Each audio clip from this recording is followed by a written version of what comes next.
दोस्तों नमस्कार। आज की क्लास में आपका स्वागत है। आज हम लोग एक ऐसे विषय पर बातचीत करेंगे, ऐसे बिंदुओं पर चर्चा करेंगे जिसे पेपर में काफी प्रश्न निकल के आते हैं। आज हम लोग बात करेंगे वैदिक सभ्यता या वैदिक संस्कृति।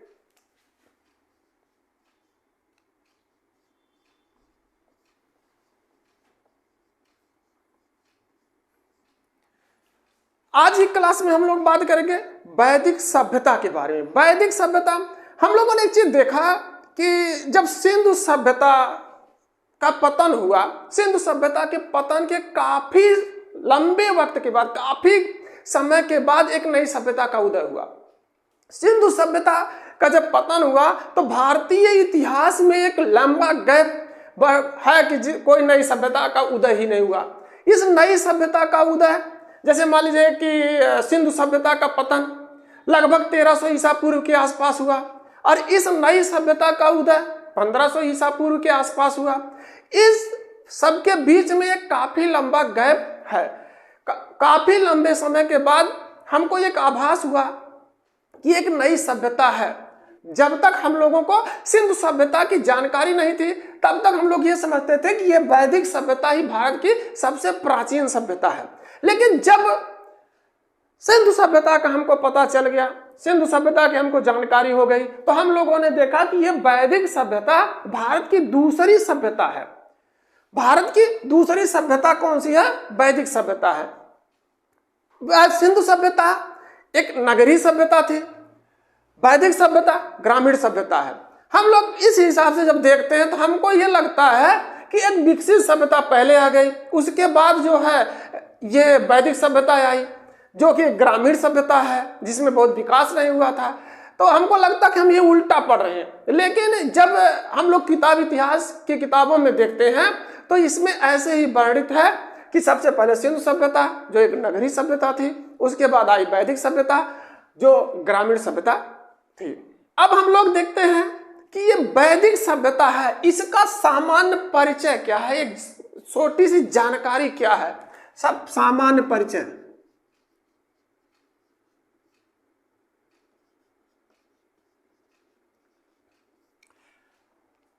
वैदिक सभ्यता ये जिसमें जो है वेदों की रचना हुई है, या जिस काल की जानकारी हमको वेदों के माध्यम से जिस चीज की जानकारी मिली हुई है उसको हम लोग कहते हैं वैदिक काल या वैदिक सभ्यता।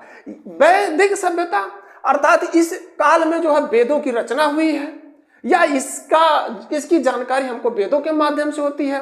वेद कितने थे? वेद 4 प्रकार के थे। वेद 4 प्रकार के हैं। कौन कौन से?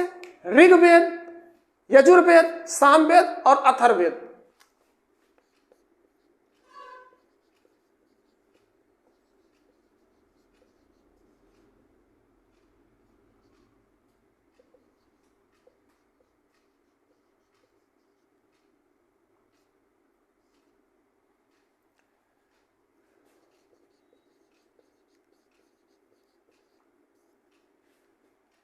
ऋग्वेद, यजुर्वेद, सामवेद और अथर्ववेद।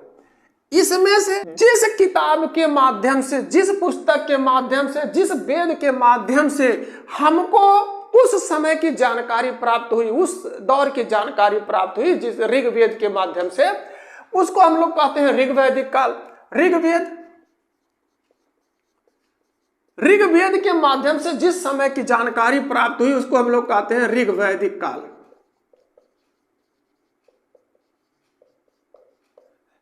ऋग्वेद के माध्यम से जानकारी प्राप्त हुई उसको हम लोग कहते हैं ऋग्वैदिक काल, या इसको कहते हैं पूर्व वैदिक काल।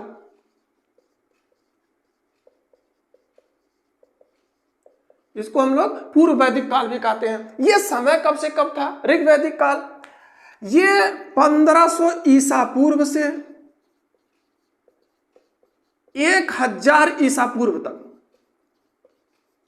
यह काल ऋग्वैदिक काल कहा जाता है। 1500 ईसा पूर्व से 1000 ईसा पूर्व तक। अन्य 3 वेद जो थे उनके माध्यम से जिसकी जानकारी प्राप्त होती है यजुर्वेद,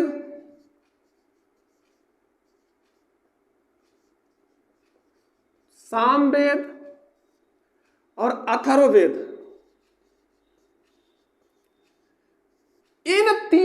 वेदों से जिस समय की जानकारी हमको प्राप्त होती है उसको हम लोग कहते हैं उत्तर वैदिक काल।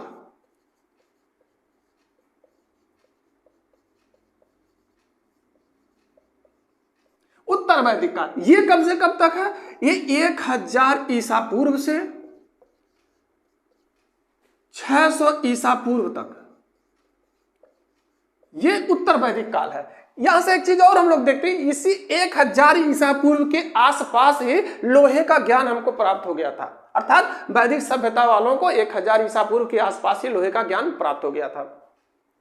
यहां से ऋग्वेद, यजुर्वेद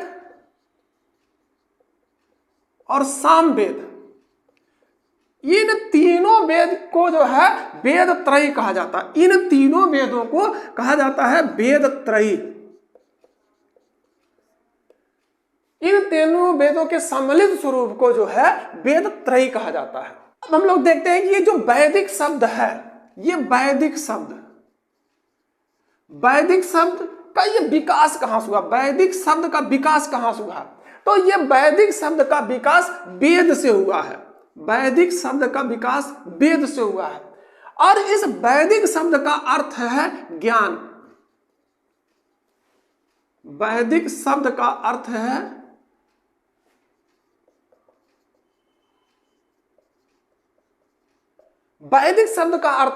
ज्ञान। इस वैदिक सभ्यता के निर्माता कौन थे? इस वैदिक सभ्यता का निर्माण करने वाले कौन है? तो वैदिक सभ्यता का निर्माता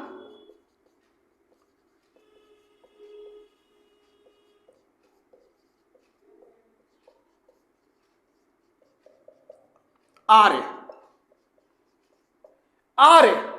यहां से एक चीज और हम लोग देखते हैं, ये आर्य कहां से लिया गया है? आर्य भी संस्कृत भाषा का शब्द है। आर्य जो है ये संस्कृत भाषा का शब्द है, संस्कृत भाषा का। इस आर्य का अर्थ है श्रेष्ठ। लेकिन एक चीज हम लोग यहां ध्यान रखते हैं कि ये आर्य जो है ये भाषा सूचक है।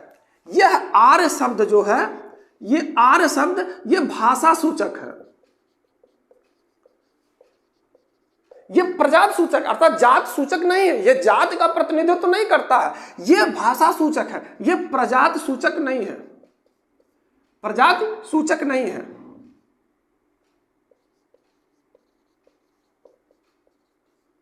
प्रजात सूचक नहीं है। यहां से एक चीज और हम लोग देखते हैं कि आर्यों को लिपि का ज्ञान नहीं था। आर्य लोग जो थे उनको लिपि का ज्ञान नहीं था।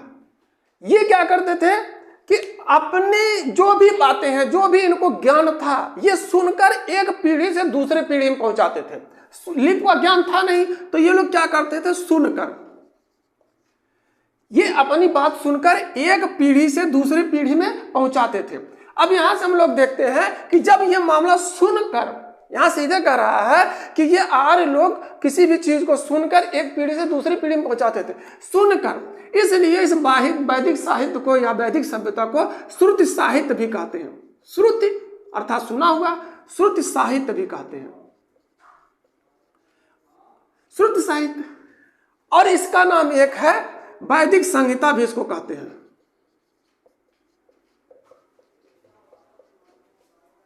श्रुति साहित्य या वैदिक संहिता भी कहते हैं। हम लोग देखते हैं कि ये वैदिक सभ्यता के जो निर्माता थे आर्य। निर्माता कौन है? ये आर्य हैं।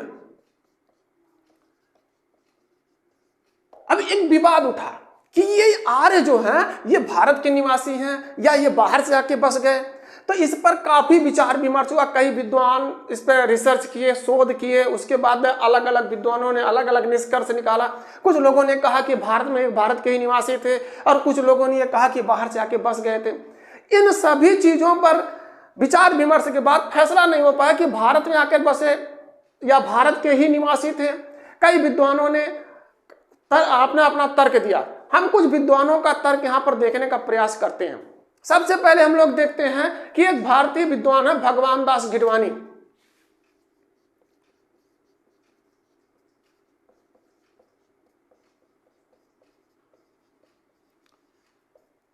भगवान दास गिडवानी हाल ही में जर्मनी में शोध करके आए। कहां पर शोध किए? जर्मनी में। जर्मनी में शोध करके आए, तो शोध करने के बाद इन्होंने एक पुस्तक लिखा, रिटर्न्स ऑफ द आर्यन। पुस्तक का नाम है रिटर्न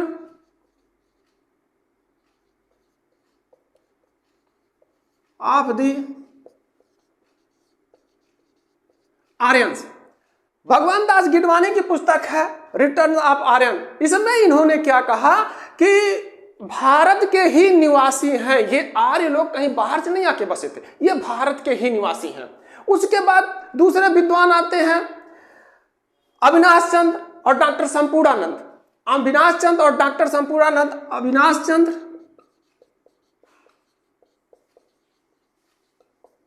और संपूर्णानंद, इन लोगों ने क्या कहा कि ये आर्य सप्त संधव प्रदेश की निवासी हैं। सप्त संधव प्रदेश के निवासी हैं। इन लोगों ने क्या कहा कि ये आर्य सप्त संधव प्रदेश के निवासी हैं। Doctor L D. Kalla, doctor L D. Kalla, इन्होंने क्या कहा कि ये आर्य जो है कश्मीर प्रदेश अथवा हिमालय प्रदेश या हिमालय के इर्द गिर्द वाले प्रदेश में ये लोग निवास करते थे, यहीं के ये लोग थे। अगला क्या था कि ब्रह्मर्षि देश। पंडित गंगानाथ झा ने कहा कि आर्यों का मूल निवास स्थान ब्रह्मर्षि देश था। पंडित गंगानाथ झा।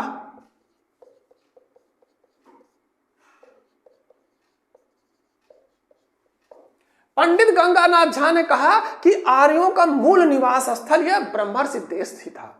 दयानंद सरस्वती एवं पार्टीजर, इन लोगों ने कहा कि ये आर्य जो हैं ये तिब्बत के निवासी थे, तिब्बत के निवासी हैं। किसने कहा? दयानंद सरस्वती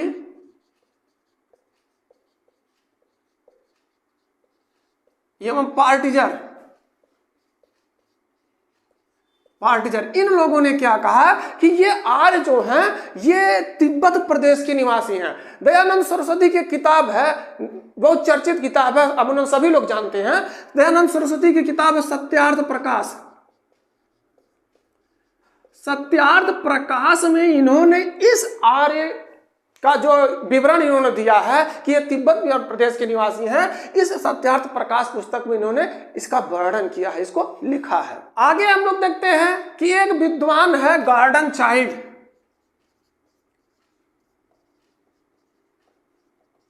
और नेहरिंग, इन लोगों ने कहा कि ये आर्य जो हैं ये लोग दक्षिणी रूस के निवासी हैं, दक्षिणी रूस के निवासी हैं, दक्षिणी रूस के निवासी हैं। इन लोगों ने अपने जो ये व्याख्या दिए थे उसके संबंध में इन्होंने लोगों ने कहा कि चूंकि ये जहां पर भी थे, जैसे दक्षिणी रूस में उसी तरीके का मृदभांड बनता था, और ये जब बाद में इस सभ्यता विकसित हुई तो ये उसी टाइप का ये लोग जो है मृदभांड बनाते थे, इसलिए इनका मूल निवास दक्षिणी रूस कहा जा सकता है, या दक्षिण रूस के मूल निवासी थे। उसके बाद आगे एक जर्मन विद्वान थे मैक्स मूलर। जर्मन विद्वान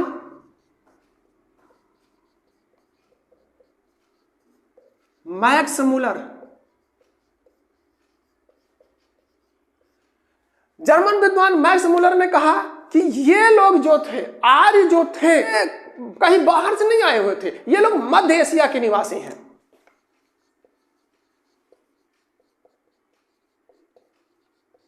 मध्य एशिया के निवासी हैं। इसके लिए इन्होंने तर्क क्या दिया कि ईरान की जो प्रसिद्ध पुस्तक है जिंद अवस्था, जिंद अवस्था, और ऋग्वैदिक काल की प्रसिद्ध पुस्तक है ऋग्वेद, ऋग्वेद, इनमें कई भाषाई समानताएं हैं, कई भाषाई समानता है, कई भाषा या कई भाषाई समानता है। अब हम लोग देखते हैं कि इस वैदिक सभ्यता की हमको जानकारी कैसे हुई, वैदिक सभ्यता की हमको सर्वप्रथम जानकारी कैसे मिली। तो हम लोग देखते हैं कि वैदिक सभ्यता की जानकारी दो तरीके से मिली। एक तो पुरातात्विक साक्ष्य,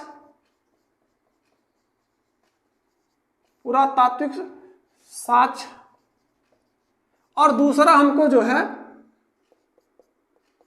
पहला पुरातात्विक साक्ष्य, दूसरा क्या हम साहित्यिक साक्ष्य। साहित्यिक स्रोत,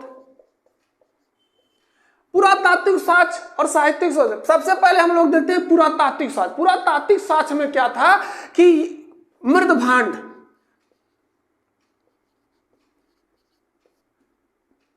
पुरातात्विक साक्ष्य में सबसे पहले हमको मिला मृद भांड। मृद भांड कैसा मिला कि जो पूर्व वैदिक काल का मृद भांड है, पूर्व वैदिक काल का मृद भांड, पूर्व वैदिक काल का मृद भांड है।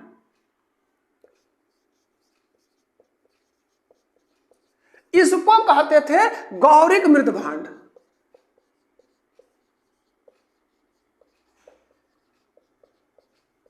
गौरिक मृद भांड अर्थात OCP। उसके बाद जो है उत्तर वैदिक काल के मृद भांड को, उत्तर वैदिक काल के मृद भांड को चित्रित धूसर मृद भांड कहते हैं। चित्रित धूसर मृद भांड कहते हैं। चित्रित धूसर मृद भांड अर्थात PGW, इसको जो है PGW के माध्यम से हम लोग प्रदर्शित करते हैं। मृद भांडों के बाद हमको एक मिला बोगजकोई का अभिलेख। बोगजकोई का अभिलेख, ये बोगजकोई का अभिलेख कब मिला? ये 1400 ईसा पूर्व के आसपास का ये अभिलेख है। ये अभिलेख है कहां? ये अभिलेख मध्य एशिया, मध्य एशिया या एशिया माइनर, एशिया माइनर में स्थित है। ये एशिया माइनर ये इस समय कहां पर है? तो ये आधुनिक तुर्की हम कह सकते हैं इसको। ये आधुनिक तुर्की में अवस्थित था ये बोगजकोई का अभिलेख। इस बोगजकोई अभिलेख में उल्लेखित क्या चीज है? इसमें दो समुदायों का उल्लेख है, एक खत्ती और दूसरा मतन्नी। इस खत्ती और मतन्नी का जो है कुछ विवाद चल रहा था, तो उनके बीच संधि हो गई, समझौता हो गया, तो जिसका उल्लेख इसमें है। उस संधि या समझौते का जो साक्षी थे, गवाह थे, कुछ भारतीय वैदिक सभ्यता के जो है देवी देवता थे। जैसे उनमें कौन कौन सा था? इंद्र, मृत, वरुण और नासत। ये लोग उसके लिए साक्षी बनाए गए थे कि संधि के जो है आप लोग गवाह हैं। जो एशिया माइनर का यह अभिलेख मिला, इसमें दो समुदायों का वर्णन है, संधि का वर्णन है, खत्ती और मितन्नी। इनके बीच संधि का वर्णन है, समझौते का उल्लेख है इस अभिलेख में। और इस संधि के रक्षा के लिए कुछ देवताओं को साक्षी बनाया गया था। कौन कौन से थे? ये इंद्र, मित्र, वरुण और नासत्य देवता। ये लोग इस दोनों समुदायों के बीच जो संधि हुई थी उसके ये लोग गवाह हैं, ये लोग साक्षी हैं। अब हम लोग आगे देखते हैं कि इस वैदिक सभ्यता के जो साहित्यिक स्रोत कौन कौन से हैं। साहित्यिक स्रोत,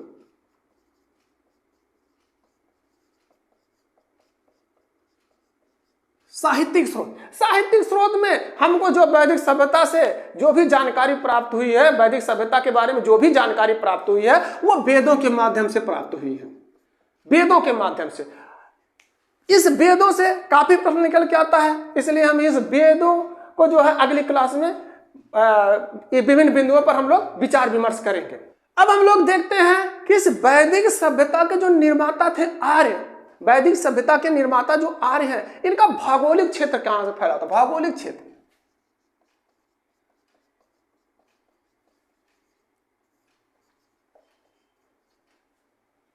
भौगोलिक क्षेत्र। आर्य जो है पंजाब और अफगानिस्तान में बसे, पंजाब और अफगानिस्तान,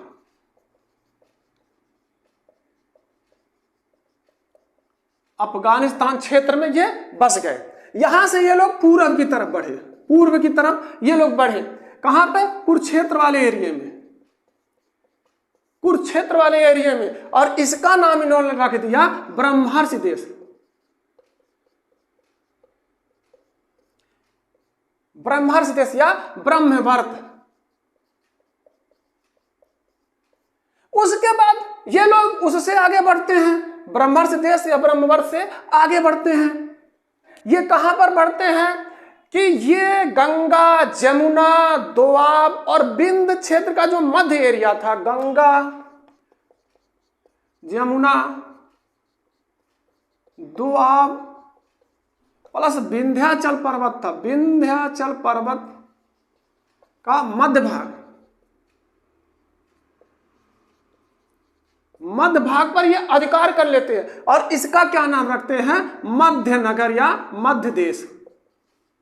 उसके बाद ये लोग क्या करते हैं कि उससे आगे बढ़ते हैं, फिर ये लोग मध्य देश से भी आगे बढ़ते हैं आर्य। कहां पर, बंगाल, बिहार और संपूर्ण उत्तरी भारत पर ये लोग कब्जा कर लेते हैं। बंगाल, बिहार और संपूर्ण उत्तरी भारत पर, संपूर्ण उत्तरी भारत पर ये लोग अधिकार कर लेते हैं और इसका नाम रखते हैं आर्यव्रत। आर्यव्रत, इसी आर्यव्रत का हमारे देश का एक नाम आर्यव्रत है। ये आर्यों ने ही रखा था कि आर्यव्रत। इन सब चीजों को देखने के बाद हम लोग देखते हैं कि ये आर्यों का जो क्षेत्र था, भौगोलिक क्षेत्र कितना लंबा था। तो हम लोग सबसे पहले देखते हैं कि पश्चिम में अफगानिस्तान,